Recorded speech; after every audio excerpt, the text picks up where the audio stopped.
much smaller than what you'd think a mattress can fit in. My wife Paris and I have been using our new Helix mattress for a little over a week at this point, and I'm telling you guys, from the very first day, we've been able to tell a massive difference, a quality difference between the Helix mattress we received and the old mattress that we were using. I've always been a side sleeper. Paris is now a mandatory side sleeper because she's pregnant. Our Helix Midnight Lux mattress really provides that side sleeper support that we didn't even know we needed. The Helix lineup offers 20 unique mattresses. Some of these include the award-winning Lux and Ultra Premium Elite collections, the Helix Plus made for them big fellas out there, big and tall sleepers, and the Helix Kids mattresses, which are the exact opposite as the big and tall sleepers. It's for them small and short sleepers. So with all these mattresses, how did I know that I needed a Midnight Lux mattress? Because we're all a little bit different. Our bodies are a little bit different, and then we just have different sleep preferences. Helix offers an awesome sleep quiz to help you decide what mattress best fits you and your partner. Paris and I are actually pretty similar in our sleep preferences right now. We both prefer a medium soft mattress, and so that's how we ended up with the Midnight Lux. But my absolute favorite part of our Helix mattress is our Glacio cooling cover. This is an absolute game changer. I'm prone to overheating at night. Since using the cooling cover, neither Paris nor I have overheated at all. It's actually been cool, and we've actually had to make some adjustments because we're not used to being cool at night. Recently, there's been a number of health-related issues that have come out with people sleeping on fiberglass mattresses.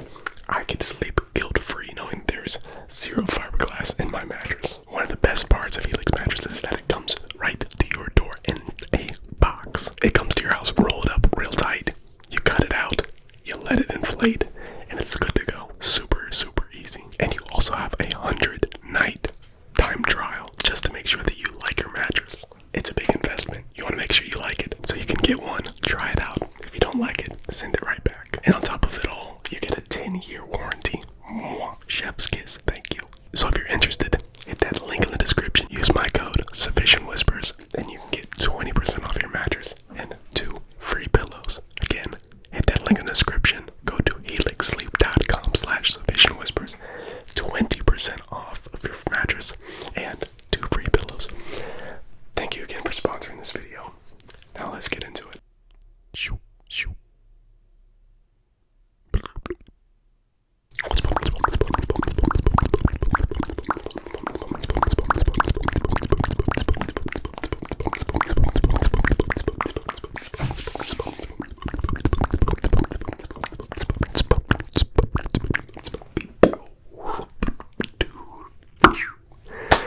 It's Sufficient Whispers, back on the microphones.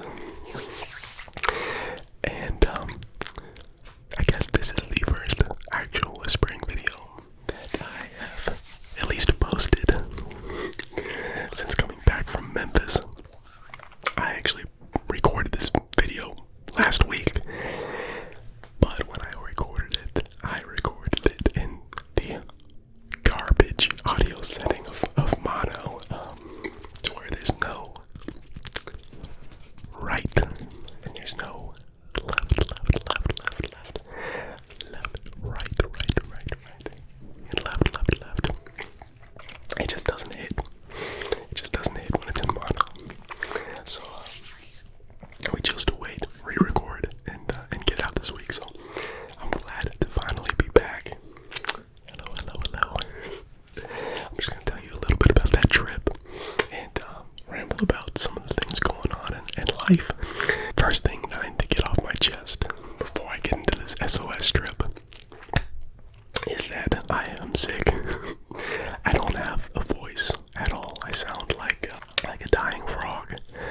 I got nothing in my throat, so it's a really good thing that I make videos whispering. Because if I had to speak, I wouldn't be able to do it.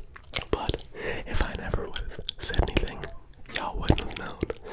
But yeah, I've been sick. I'm loaded up on cold and flu medicine. I feel alright right now, but it was rough this morning and rough last night. Just feeling like hot garbage. You know, cold garbage is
normally wouldn't be able to afford a new roof, and we worked with a really sweet lady.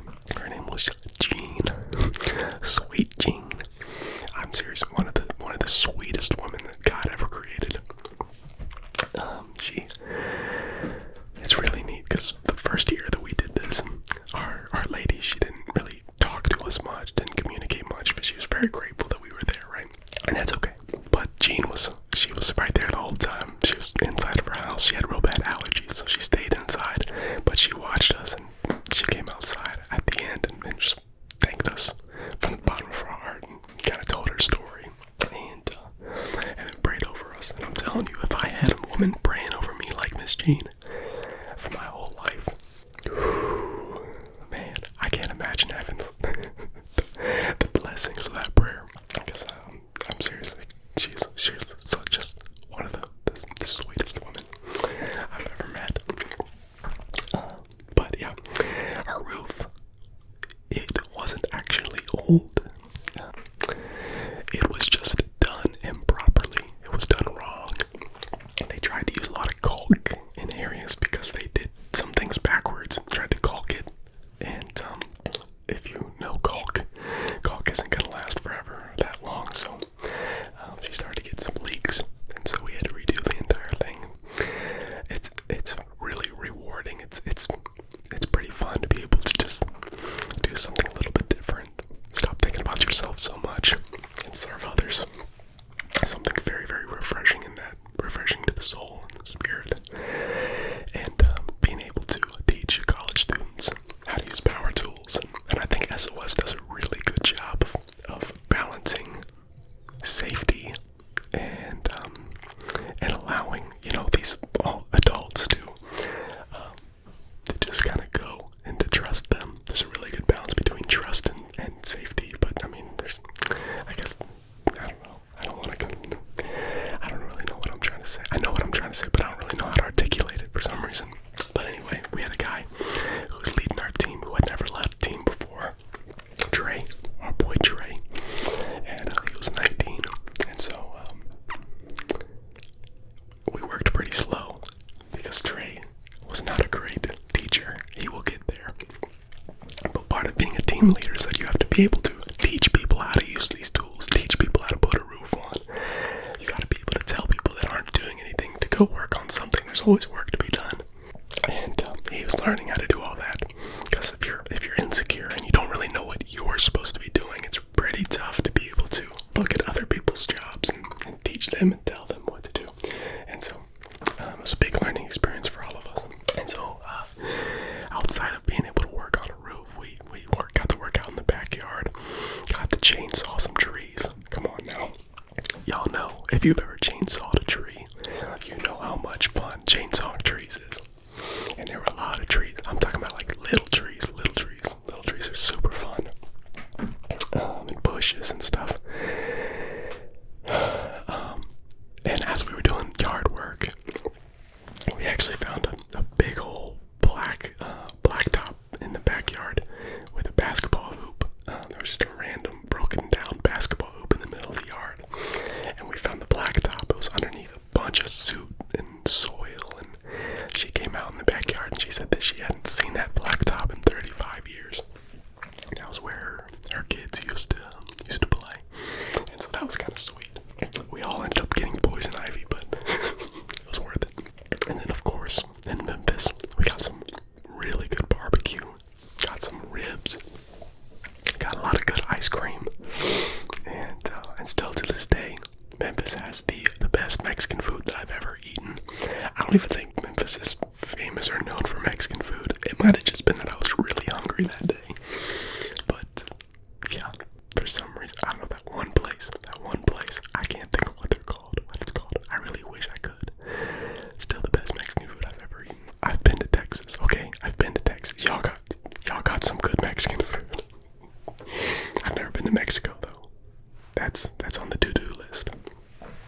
I love me some Mexican food. So, yeah, I've been back in Ohio for the last couple weeks now, and I have decided to pull the trigger. I finally did it.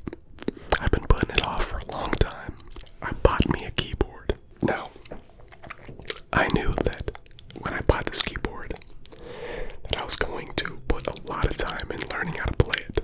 I knew it was going to be a big commitment.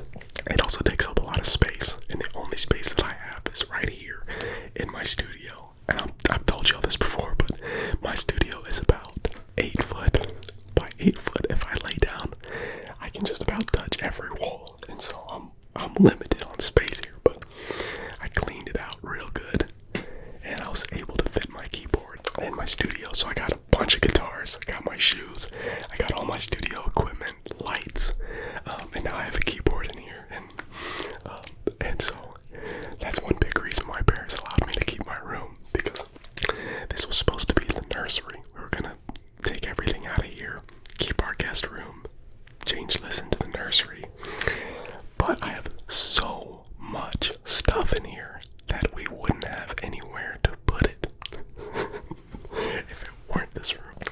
So one of our big projects is preparing our nursery to be a guest room nursery hybrid type of thing. So we've been looking into some like really nice sofa beds, because we don't want there's a bunch of sofa beds out there, but we want a sofa bed that we can have people come over for a week and not complain about their back hurting, or just like dreading staying at our house because they have to sleep on a sofa bed.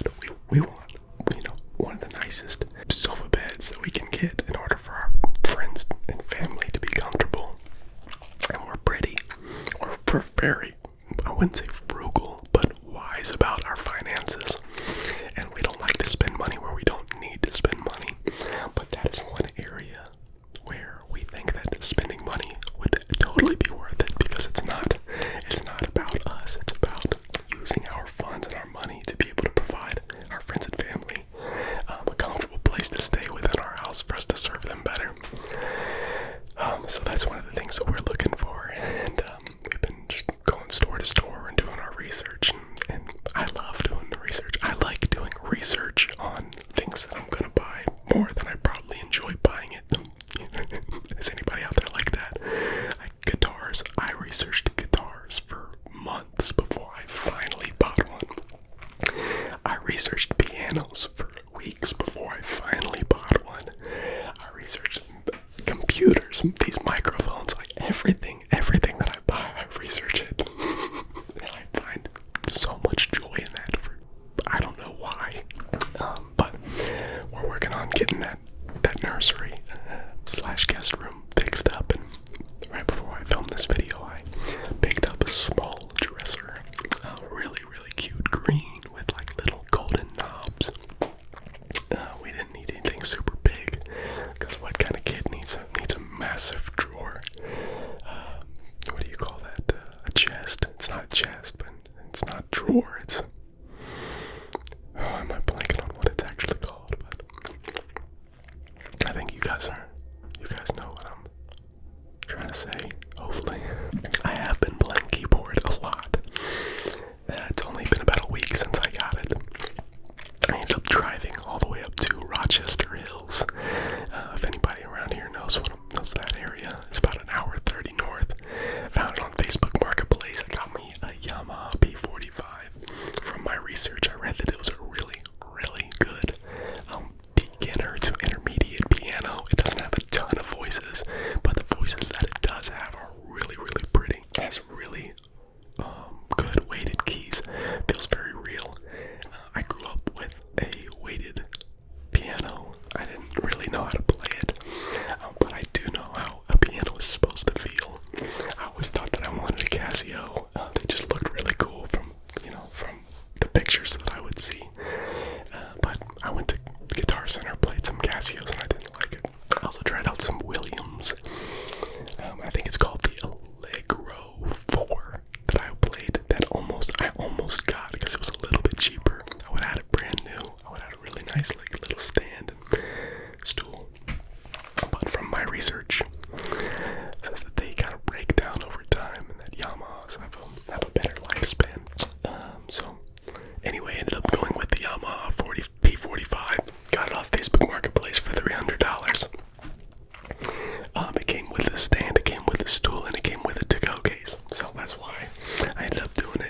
really good deal. But it has been so much fun learning how to play piano because I learned music theory and on guitar, and music theory is so much easier on the piano. Everything is just in a straight line. All the flats and the sharps are black. It's so easy to learn and to understand. I kind of wish that I would have learned it first on piano. But it's okay, because I'm picking up the piano pretty quick. When I first started learning, I thought that I was going to learn a song or get really familiar with a song in the key of C and then just go through different keys and play that.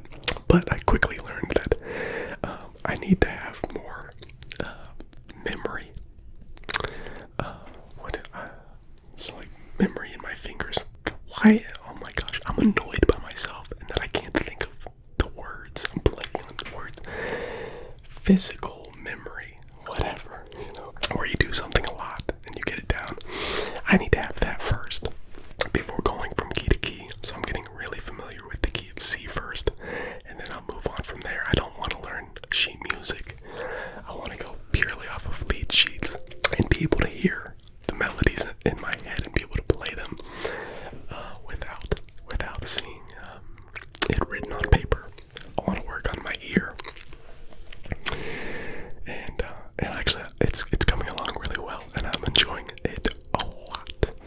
So listen, guys, you're never too old. You're never too old to learn how to play piano. I'm 26. If I can do it, you can do it.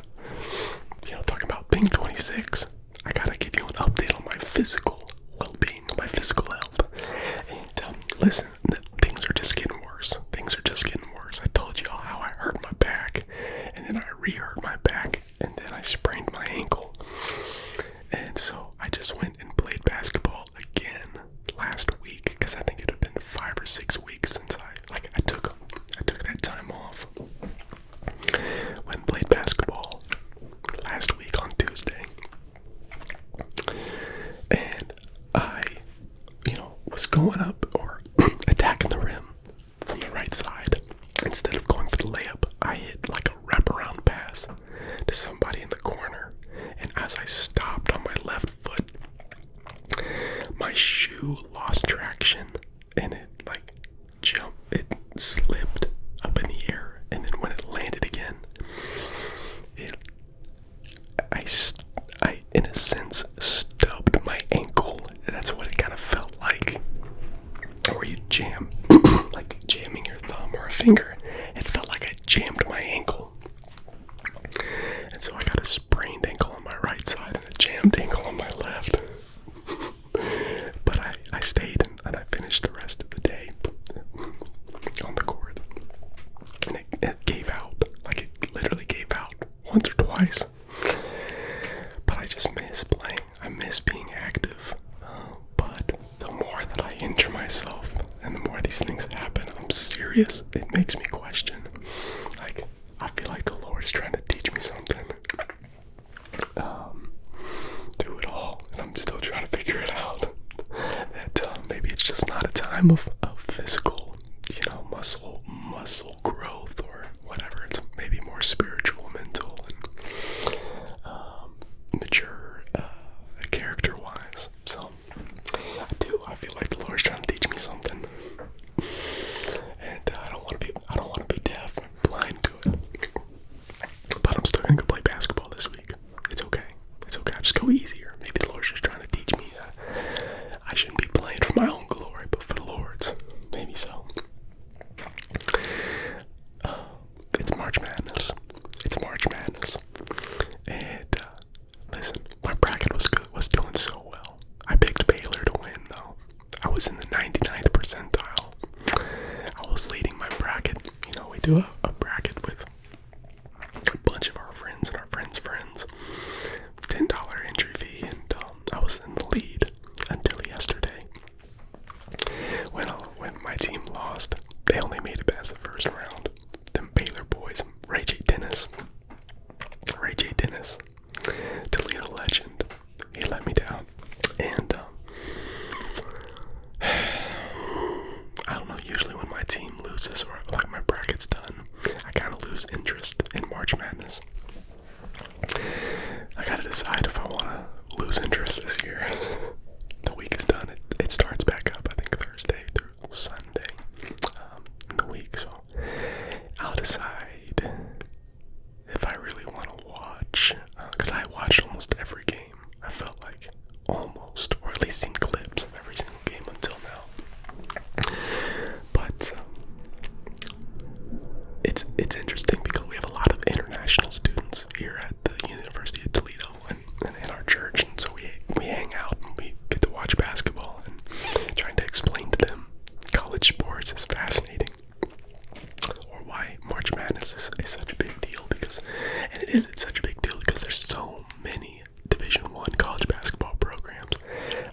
time of the year, in March, all those teams get a shot to play in March Madness if they're able to make their own conference tournament. If you're able to win your conference tournament, you get to play in March Madness, and it's just it creates great storylines of giants and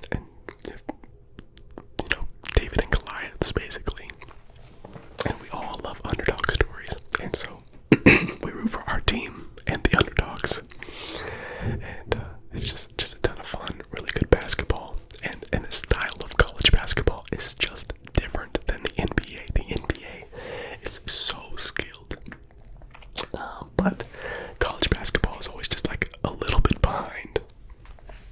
Like, it probably looks like what the NBA looked like maybe in the early 2000s. Maybe I guess that would be the equivalent of college basketball.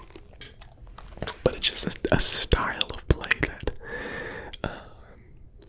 a lot of people can get behind, because there's a lot of people who hate on the NBA. I am not one of them. I appreciate them both, and I love them both, but the NBA is still superior in my mind. Alright guys, that's gonna do it for this Whisper Ramble. I hope that you guys enjoyed it. Seriously, thank you Helix for sponsoring this video. As for my upload schedule, I know some things have been a little wacky. It's really hard to get a 2-a-week schedule, two videos a week schedule, while I'm working full time, and the semester is going. And, I'm hoping that this summer we can get things rolling consistently again. But until then, I love you guys. I appreciate you guys so much. Your positive, helpful. Your positive comments are very, very helpful. Sometimes I get self-conscious. Yeah, sorry. About some of my videos, like I'm just not creative enough. I'm not on the edge of ASMR. I've like been doing the same type of videos for a long time. But like the truth is that my creative efforts just sometimes go into different places, and sometimes all that I can do is get on and tell you about my week and some things that I'm thinking about. But when I have more free time, I do plan to. I try to put some more creative efforts into my videos, but seriously, I appreciate you guys a ton. Your comments are